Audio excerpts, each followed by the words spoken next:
Pythagorase valem, öeldakse ka Pythagorase teoreem, on siis teoreem, mis ütleb, et täisnurkses kolmnurgas ühe kaateti ruut pluss teise kaateti ruut võrdub hüpotenuusi ruuduga. Hüpotenuus, mäletame, on siis, kui meil on siin täisnurk, siis see on see külg, mis on täisnurga vastas. Ehk siis selles kolmnurgas, mis mul siin on, see on hüpotenuus. Miks see kasulik on?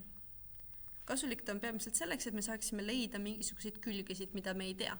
Et näiteks me teame, et esimene külg siin on 3, teine külg siin on 5 ühikut pikk, aga me ei tea, mis on see viimane külg.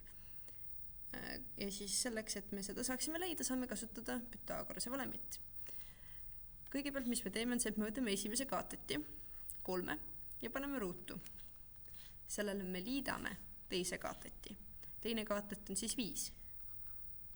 Ja paneme sellega ruutu. Ja vastuseks me saame hüpotenuusi ruudu. Hüpotenuusi siis ma märgin praegu C-ga.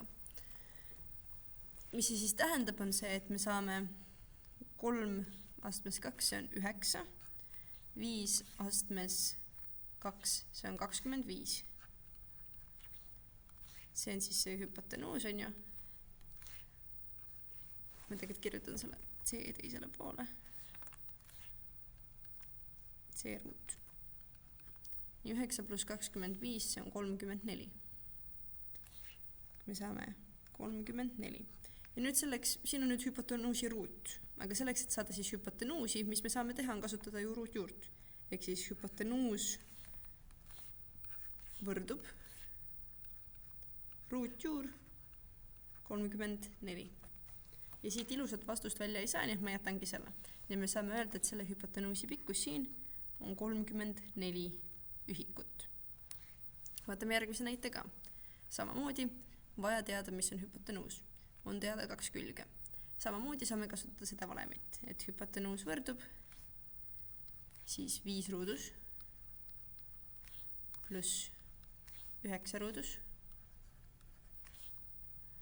Nüüd 5 ruudus, see on 25. 9 ruudus, see on 81. See on kokku 106. Ja selleks, et see on nüüd hüpotenuusi ruut jällegi, selleks, et saada hüpotenuusi, siis me peame kasutama ruutjuurt.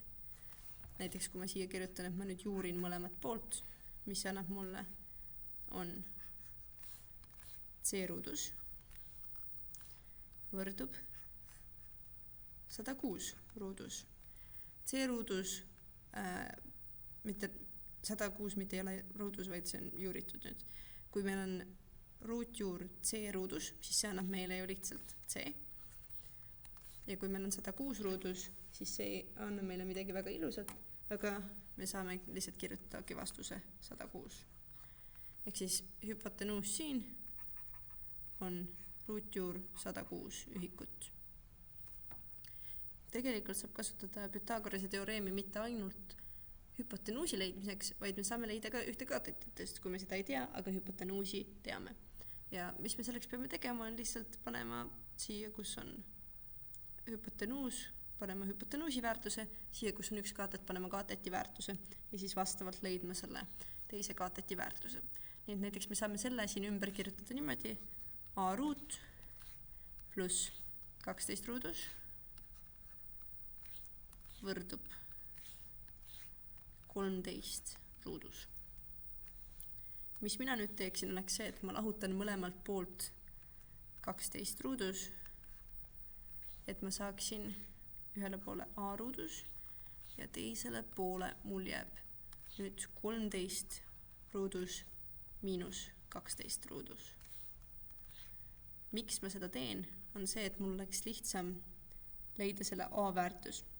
Sest mul ei ole vaja A ruut pluss 12 ruut väärtust, mul on vaja just ainult A väärtust. Nüüd ma saan mõlemaid pooli juurida. Mis mulle jääb, on A ruudus võrdub 13 ruudus miinus 12 ruudus. Ehk siis A väärtus jääb meil nüüd 13 ruudus miinus 12 ruudus, see on ju 25. Ja ruutjuur 25 on 5. Ehk siis me saame öelda, et näe, siin A väärtus on hoopis 5. Ja niimoodi saab leida siis ka teise külje väärtust, juhul kui see on teadmata.